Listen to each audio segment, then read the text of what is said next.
চলো বন্ধুরা, আজকে ঘরোয়াভাবে চিকেন কারি রান্না করি। প্রথমে সর্ষের তেলে আলু ভেজে নিয়েছি, তারপরে গোটা গরম মশলা, জিরে, তেজপাতা ফোড়ন দিয়ে নিয়েছি তেলে। ফোড়ন দেওয়ার পরে চিকেনগুলো দিয়ে দিলাম, হালকা করে একটু নেড়ে ছেড়ে ভাজবো।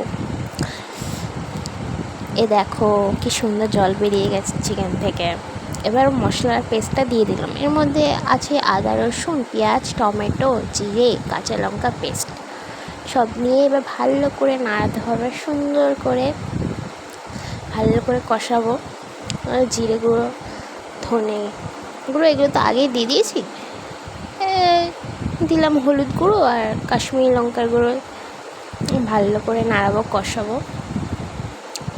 একটু কম হয়ে গেছিলো তাই আর একটু দিয়ে দিলাম। এবার দিয়ে দিলাম নুন। এবার সুন্দরভাবে কষাবো চিকেনটাকে।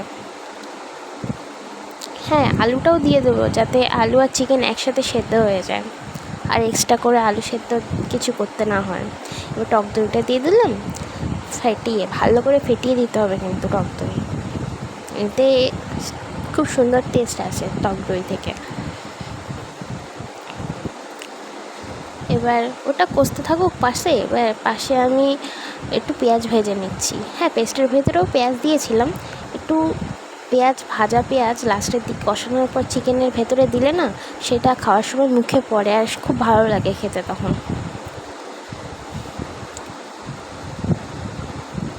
দেখতেই পাচ্ছ সুন্দর করে কষানো হয়ে গেছে।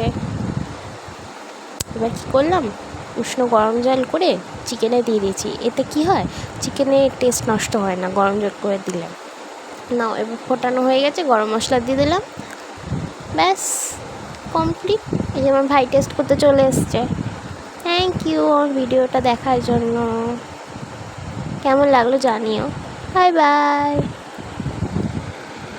ফাইনাল।